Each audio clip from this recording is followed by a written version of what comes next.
Hello guys, ituturo ko sa inyo kung paano mag-cash out or paano i-cash out ang inyong beans through GCash. Punta kayo ng wallet, tsaka click nyo yung beans, and then click nyo yung exchange rewards, then gawa kayo ng password nyo na hindi nyo makalimutan.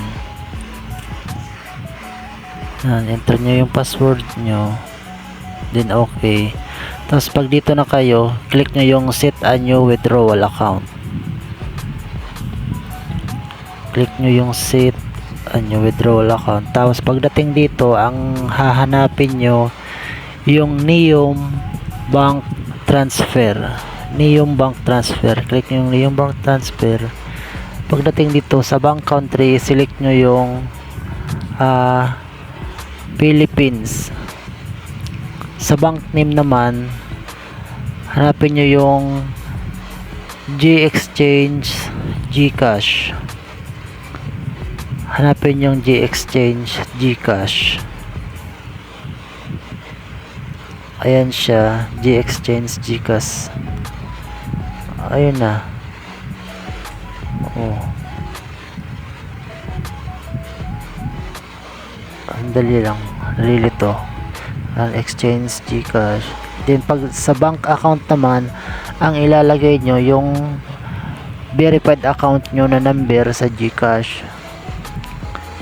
Yan, yung number ng GCash nyo. Dapat po verified ang GCash nyo Yan, ilalagay nyo yung number ng GCash nyo dyan sa bank account.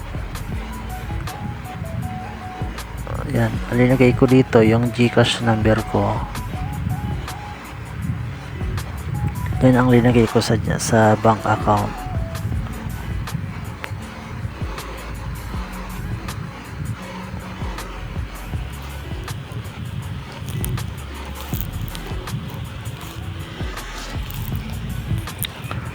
Tapos dito sa account name, ang ilalagay mo kung ano yung pangalan mo dun sa GCash. So ang pangalan ko dun sa GCash is Christopher Dolindo. Then save. I-save mo na siya.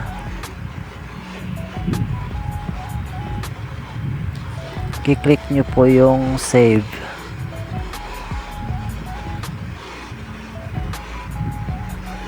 Yan. Tapos back muna po kayo. I-back nyo muna siya saglit. Then mapupunta na kayo dito sa cash amount. Diyan nyo na ilalagay kung ilan yung i-withdraw nyo, kung ilan yung dollars nyo. Sa akin $113. I-confirm mo lang siya. Confirm mo lang. Click mo yung confirm.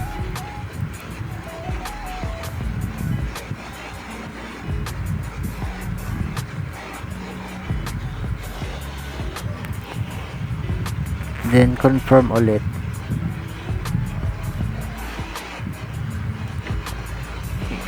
Pindutin niya ulit yung confirm. Then ayan na siya. Okay na siya guys. Hintayin nyo na lang kung kailan papasok yung pera nyo sa GCash. Titingnan nyo siya dito sa may withdrawal history. Click nyo yung withdrawal history. Diyan nyo makikita yung ayan, nakaano na siya sa akin, payment and progress. Hintayin nyo lang siya kung kailan papasok sa GCash nyo, kasi sabi dito the transfer should be complete in 1 to 5 business days. So yun lamang, sana nasundan nyo guys. Thank you.